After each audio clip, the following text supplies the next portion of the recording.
Bonjour à tous. Je vais réveiller à nouveau quelques souvenirs d'enfance pour quelques-uns d'entre vous. Sans doute avez-vous appris les fables, certaines fables, notamment les fables de La Fontaine à l'école.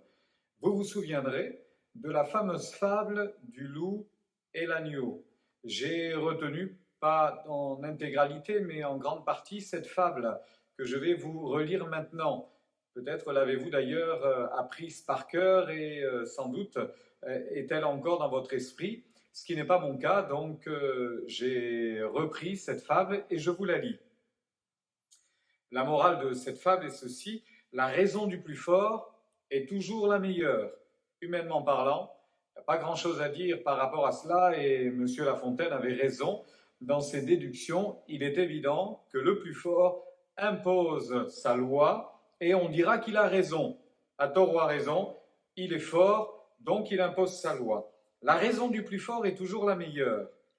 Un agneau se désaltérait dans le courant d'une onde pure.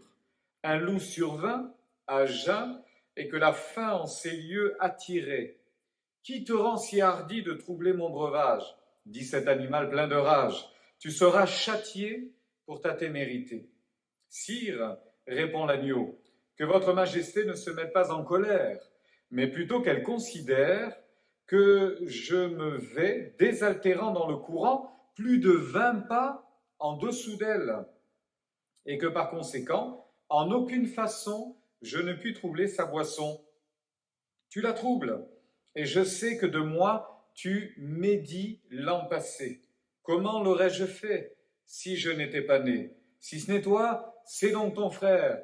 Je n'en ai point, c'est donc quelqu'un des tiens. Car vous ne m'épargnez guère, vous, vos bergers et vos chiens, on me l'a dit, il faut que je me venge. Là-dessus, le loup l'emporte, et puis le mange, sans autre forme de procès. Humainement parlant, l'agneau ne fait pas le poids contre le loup. Et ce qui nous réjouit, ce qui nous encourage aujourd'hui, c'est que nous connaissons celui dont Jean-Baptiste dira « il est l'agneau de Dieu ». L'agneau divin. Nous savons que Jean-Baptiste a pointé Jésus qui marchait au bord du lac de Galilée, mais qu'il encouragera ses disciples à le suivre. Jésus s'est défini comme l'agneau de Dieu qui ôte les péchés du monde. Et la grande leçon pour nous, c'est ce que nous lisons dans la fin de la Bible, dans le livre de l'Apocalypse, où il est dit ceci: en parlant des forces de la terre, en parlant des forces de l'enfer, en parlant du diable lui-même, de Satan, ils combattront contre l'agneau, et l'agneau les vaincra, parce qu'il est le Seigneur des seigneurs et le roi des rois. Amen. L'agneau plus fort que le loup, que les loups ravisseurs, que les loups cruels, dont l'apôtre Paul, dont Jésus lui-même rapportera la manière de pratiquer dans les évangiles et dans les lettres. Nous avons dans la Bible bien des exemples où il est évident que la raison du plus fort l'emporte. Mais ça, c'est à vue humaine.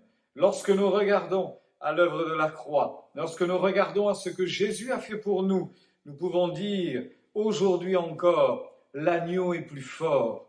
Et pour nous, nous avons l'agneau comme garantie. Nous avons le Fils de Dieu qui a livré sa vie pour nous.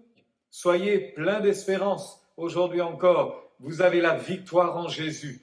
Et la raison du plus fort, si elle fait la loi sur la terre, elle ne fait pas la loi dans les plans de Dieu, dans la dimension spirituelle et dans notre dimension de foi. C'est Jésus qui a triomphé. Faites-lui confiance aujourd'hui encore. Mettez de côté les raisonnements, ne discutez pas avec votre ennemi. Faites confiance au Seigneur. Tout pouvoir lui a été donné dans le ciel et sur la terre. Il a vaincu, il reste vainqueur en toutes choses. Il est notre Rédempteur qui a tout accompli. Il est Seigneur.